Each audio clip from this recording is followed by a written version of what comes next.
श्री शिवाय नमस्तुभ्यम जय महाकाल। कैसे हैं आप सभी शिव भक्त। आप सभी को पता है कि आज है 17 जनवरी 2026 का दिन और आज के दिन है शनिवार का चतुर्दशी तिथि। पूज्य गुरुजी ने कहा था कि चतुर्दशी के बाद में पड़ने वाली जो अमावस्या है, किसी भी अमावस्या से पहले जो शनिवार पड़ता है, उस शनिवार की रात्रि अपने घर की सुख शांति समृद्धि, घर के कष्टों को खत्म करने के लिए, बीमारी को खत्म करने के लिए, घर में धन की आवक सी अगर आपके घर में रुक गई है, किसी तरह का कोई दोष है, आपके घर में शांति बिल्कुल भी नहीं है, छोटी छोटी सी बातों पर आपके घर में क्लेश हो जाता है, तो जिस घर में ये शिव दीपक सरसों के तेल का रात्रि के समय कोई भी व्यक्ति जला देता है, चाहे स्त्री चाहे पुरुष, उसके घर में सदैव खुशहाली रहती है। उस घर पर कभी किसी की कोई कुदृष्टि नहीं पड़ सकती है, कभी उस घर में कोई भी तरीके का जादू टोना अभिचार कर्म नहीं हो सकता। उस घर में सदैव धन धान्य से परिपूर्ण रहता है।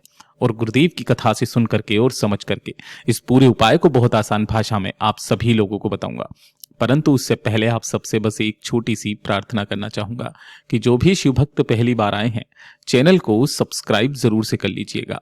और चाहे आप वीडियो को लाइक करें या ना करें, लेकिन कमेंट बॉक्स में हर हर महादेव जरूर से लिख दीजिएगा। इस पूरे वीडियो में हम 3 महा उपायों के बारे में बात करेंगे, जिन्हें आपको आज की ही रात्रि करने हैं, तो ध्यान से सुनना है और समझने की कोशिश करना है। सबसे पहले बात करते हैं हमारे पहले वाले उपाय की, और ये वो उपाय है जिस दिन आपको रात्रि के समय पर दीपक जलाने वाला उपाय करना होता है।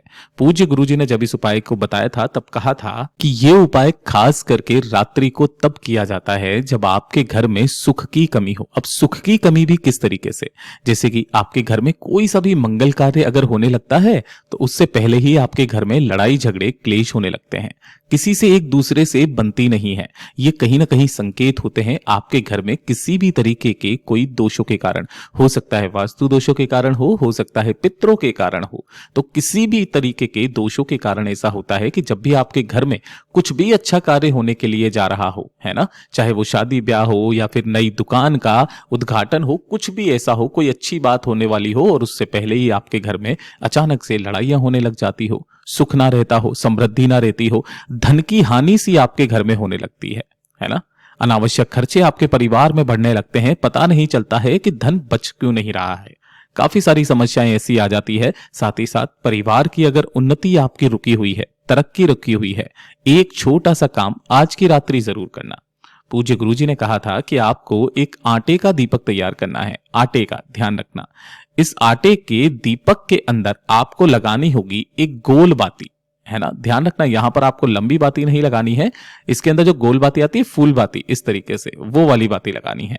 और इसको जो भरना है वो भरना है आपको सरसों के तेल से, जिसे कड़वा तेल भी कहते हैं। ध्यान रखना, कड़वा तेल मतलब सरसों का ही तेल है और इसे पूरा का पूरा भर देना है आपको सरसों के तेल से। ध्यान रखना ये जो दीपक है ना, आप मिट्टी का नहीं ले सकते, आपको आटे का ही बनाना है, और आप बहुत इजीली बना सकते हैं, घर के गेहूं के आटे से भी आप इसे बना सकते हैं। ये दीपक तैयार हो गया। इसी के साथ में आपको एक चुटकी तो लेने होंगी क्या, काले तिल, और एक चुटकी लेनी मतलब एक जोड़ा आपको लेना होगा इस तरीके से लौंग का। यानी कि जब भी लौंग का जोड़ा बोलो तो यानी कि कितनी लौंग लेनी है आपको, 2, जिसके ऊपर का फूल भी होना चाहिए, और एक चुटकी काले तिल आपको लेना है, ठीक है ना। अब आपने क्या करना है कि ये जो एक चुटकी काले तिल और जो आपने लौंग लिया है, आपके घर का जो मुख्य दरवाजा है ना, इस मुख्य दरवाजे की चौखट से यहां से आपको अपने दाहिने हाथ की मुट्ठी में लेना और यहां पर स्पर्श करा देना, ठीक है ना, यहां पर आपको स्पर्श करा देना है। और स्पर्श करा देने के पश्चात इसे उठाना। कितने बजे करना है ये वाला, शाम को जब सूरज ढल जाए उसके बाद में आप कभी भी कर सकते हैं, यानी कि 7:30 बजे के बाद कभी भी, है ना। इसके बाद में आपको यहां चौखट से स्पर्श करा देना है, और स्पर्श करा करके आपके घर में जहां पर भी पानी पीने का स्थान होता है, परिंदा होता है, उस परिंदे के पास में जाना और यहां पर वो काले तिल और जो लौंग लिए हुए हैं उन्हें आपको यहां पे रख देना है। अब जो आपने एक दीपक तैयार किया है, उस दीपक को लेना और उस दीपक को लेकर के इसी वाली जहां पर आपने लौंग और काले तिल रखे हुए हैं, पूज्य गुरुजी ने कहा इसी के सम्मुख में उस एक दीपक को अपने घर की सुख शांति समृद्धि की कामना करके एकांतेश्वर महादेव के नाम से, किनके नाम से, एकांतेश्वर महादेव के नाम से आपको यहां पे रख देना है। जितनी भी देर के लिए ये जल रहा है जलते रहने दीजिएगा। आपको ऐसा नहीं है कि बार बार आपको तेल डाल करके पूरी रात्रि भर के लिए जलाना हो, नहीं, आपको ऐसा का ऐसा ही रख देना है, ठीक है ना। अगला दिन जब आएगा ना, तो अगले दिन आपको करना क्या है कि ये जो आपने यहां पर काले तिल और लौंग रखे थे, ये और जो बुझा हुआ दीपक होगा, ये इन सभी को लेना और आपके घर के आसपास या घर में भी कहीं पर भी बेलपत्र का पेड़ लगा हुआ है, उसके नीचे जाकर के अपनी कामना कह करके रख करके आ जाना। उसके पश्चात आप देखिएगा आपके घर में कितनी सुख शांति समृद्धि बनने लगती है। पूज्य गुरु जी का बहुत अद्भुत और अचूक उपाय है, जरूर से कर लीजिएगा। बात करते हैं दूसरे वाले उपाय की, और ये वाला उपाय सबसे ही ज्यादा खास और विशेष उपाय होने वाला है, जिसे आप अपने घर पर भी रात्रि के समय कर सकते हैं, अगर आपके घर में कोई शिवलिंग विराजित है तो। पूज्य गुरु जी ने कहा था कि जब आपके जीवन के कष्ट, आपके जीवन के दुख दूर होने का नाम नहीं ले रहे हैं, है ना, एक के बाद एक दुख कष्ट, एक के बाद एक परेशानी समस्या आपके जीवन में बनती ही चली जा रही है ना, कुछ भी आपको समझ में नहीं आ रहा है कि ये क्यों नहीं खत्म हो रहे हैं, दुख के आंसू सूखने का नाम नहीं ले रहे हैं। एक छोटा सा काम करना, आपको लेनी होगी मात्र एक बेलपत्र जो कहीं से भी खंडित कटी फटी ना हो। ध्यान रखना, आपको पहले से ही इस बेलपत्र का जो इंतजाम है वो कर लेना है। नहीं मिलती है महादेव की शिवलिंग से उठा लाना, शाम को वो धो करके काम में ले लेना, ठीक है। मात्र एक बेलपत्र और एक लोटा शुद्ध जल अपने घर का तांबे के कलश में, बस ये दो चीजें आपको लेनी है, ठीक है, केवल दो चीजें। और जहां पर भी आपके घर में शिवलिंग विराजित है वहां पर आपको जाना है। अगर शिवलिंग विराजित नहीं है तो किसी भी गमले में आप पार्थिव शिवलिंग का निर्माण करके उसका पूजन करके फिर आप इस उपाय को कर सकते हैं। शिवलिंग के पीछे की तरफ में आपको आसन लगा करके बैठ जाना है, जिससे आपका मुख उत्तर दिशा की तरफ में हो जाएगा, ठीक है। सबसे पहले आपने करना क्या है, जो भी आपने अगर पार्थिव शिवलिंग बनाया है तो उसका पूजन जरूर कीजिएगा। अगर आपके पास में यहां पर शिवलिंग है तो सबसे पहले एक बेलपत्र आपको यहां पे समर्पित कर देना है भोलेनाथ की शिवलिंग पर, श्री शिवाय नमस्तुभ्यम मंत्र का स्मरण करते हुए अवधूतेश्वर महादेव के नाम से। किनके नाम से करोगे? अवधूतेश्वर महादेव के नाम से समर्पित कर देना। उसके पश्चात जो एक लोटा जल आपने लिया है, उस एक लोटे जल को भी इसी शिवलिंग के ठीक ऊपर आपको समर्पित कर देना है, श्री शिवाय नमस्तुभ्यम मंत्र का स्मरण करते हुए, ठीक है।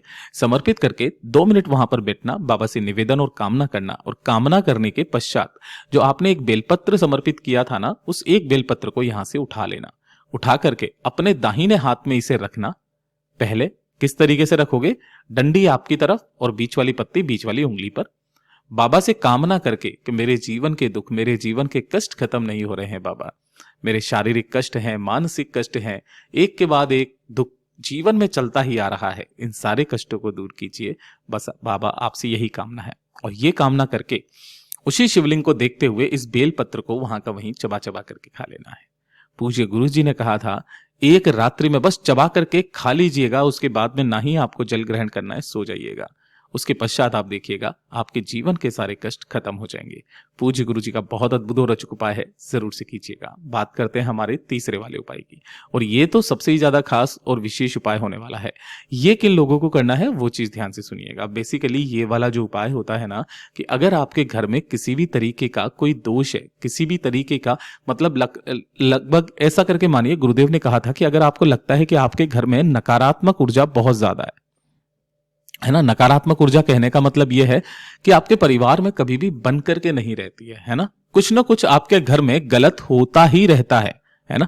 आपको भी समझ में नहीं आता कि इतना गलत कैसे हो रहा है, सब कुछ तो सही से चलना चाहिए, हम लोग सब कुछ बढ़िया कर रहे हैं, लेकिन फिर भी कुछ ना कुछ गलत आपके घर में होता रहता है। आपके जो कार्य होते हैं ना, वो एक बार में कभी नहीं बनते हैं, हमेशा उसके अंदर कोई ना कोई रुकावट आने लग जाती है, कभी कोई बाधा आने लग जाती है, आपको दौड़ा भागी करते ही रहना पड़ता है। तब आपको एक काम जरूर निश्चित रूप से करना है, आपको एक बेल का फल लेना है ना, शुरू सुबह से ही लेकर के आ जाना। इस तरीके से एक बेल का फल लेकर के इसे ऊपर से काट लीजिएगा। ऊपर से काट करके अंदर का जो ये गूदा गूदा जो होता है ना, इसे आपको बाहर निकाल लेना है, ठीक है। निकाल करके अब इसी वाले बेल के फल के अंदर आपको क्या भरने होंगे? चावल, ठीक है। थोड़े से चावल इसके अंदर आपको भर देना है, और चावल को भर करके ध्यान रखना, इन चावलों को भर करके आपके पूरे घर में इसे घुमा देना, ठीक है ना। और पूरे घर में घुमा करके अपने घर के मुख्य द्वार की चौखट से स्पर्श कराकर आपके घर में जहां पर भी बेलपत्र का पेड़ लगा हुआ है, उसी बेलपत्र पेड़ के नीचे एक छोटा सा गड्ढा खोद देना, और उसी गड्ढे के अंदर आपको इस बेल के फल को गाड़ देना है। गाड़ करके जिस स्थान पर आपने गाड़ा है उसी स्थान पर एक लोटा शुद्ध जल भोलेनाथ महादेव किसे कामना करते हुए आपको उसी स्थान पर समर्पित कर देना है जिस स्थान पर आपने इस तरीके से एक बेल का फल गाड़ा था। पूज्य गुरुजी ने कहा इस वाले उपाय को आप चाहो तो दिन में कर लो, सुबह कर लो, शाम को कर लो, घर में अगर बेलपत्र का पेड़ है तो रात्रि को कर लो। उसके पश्चात आप देखिएगा आपके घर के सारे दोष खत्म हो जाएंगे।